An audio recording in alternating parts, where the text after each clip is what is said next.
షర్మిలకు అపాయింట్మెంట్ ఇచ్చిండు. పిసిసి అధ్యక్షుడు, ఏపీ పిసిసి అధ్యక్షులు ఈమెకు అపాయింట్మెంట్. ఢిల్లీలో లోక్సభ పక్షనేత శ్రీ రాహుల్ గాంధీ గారిని ఈరోజు మర్యాదపూర్వకంగా కలవడం జరిగింది.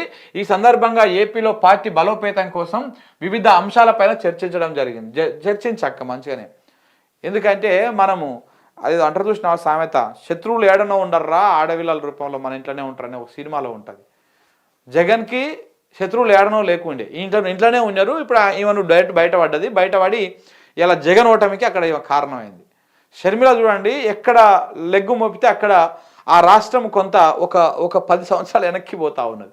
తెలంగాణ రాష్ట్రంలో కూడా ఈమె ఇక్కడ లెగ్గు పెట్టి మేము అధికారంలోకి వచ్చేస్తాం, రాజ్యం తెచ్చేస్తాం, ఏమేమో పొడి చేస్తాం, కట్టేస్తాం అని చెప్పేసి ఇక్కడ పార్టీ పెట్టి వైఎస్ఆర్ తెలంగాణ పార్టీ అని పెట్టి ఆ పార్టీ ఎక్కడ పోయింది, తర్వాత తీసుకుపోయి కాంగ్రెస్ పార్టీలో విలీనం చేసింది. ఇక్కడ కేసీఆర్ని ఓడగొట్టడం కోసం, కేసీఆర్ మీద వ్యతిరేకత కూడగట్టడం కోసం తెలంగాణ ప్రజలు బాగుపడుతుంటే అట్టట బాగుపడతా తెలంగాణ ప్రజలు మళ్ళీ 10 ఏళ్ళు వెనకపోవాలి, 20 ఏళ్ళు వెనకపోవాలి, కాబట్టి కేసీఆర్ని ఓడగొట్టాలని చెప్పేసి అటు బీజేపీ, ఇటు కాంగ్రెస్, ఇటు అందరి సలహాలు సూచనలు, అందరి ప్రయోజనాల కోసం, అందరి ఆర్థిక మూలాలు అందుకొని ఈ రకంగా ఇక్కడ కేసీఆర్ దింపడం కోసం ఇక్కడ ఈమె మన మాజీ గవర్నర్ గారు తమిళసాయి గారు వీళ్ళందరూ కూడా ప్రభుత్వం మీద ఒక యుద్ధం మొదలుపెట్టి ఒక యుద్ధం చేసేది కేసీఆర్ ఉన్నప్పుడు.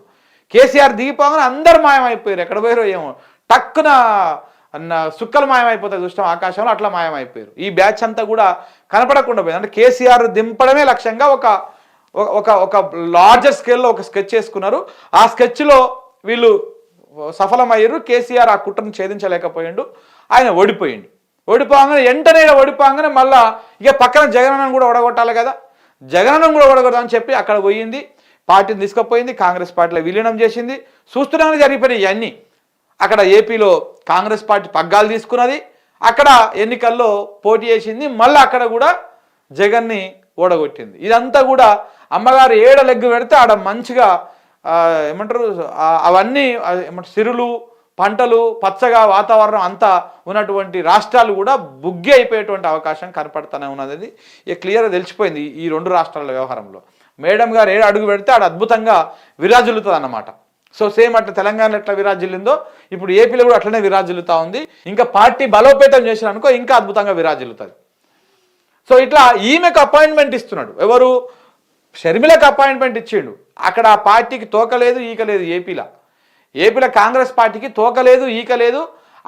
ఆడ గెలిచేటువంటి అవకాశం కాదు కదా, కనీసము ఆడ ఉన్నటువంటి 175 నియోజకవర్గాల్లో కనీసం డిపాజిట్ వచ్చేటువంటి అవకాశం కూడా లేదు కాంగ్రెస్ పార్టీకి.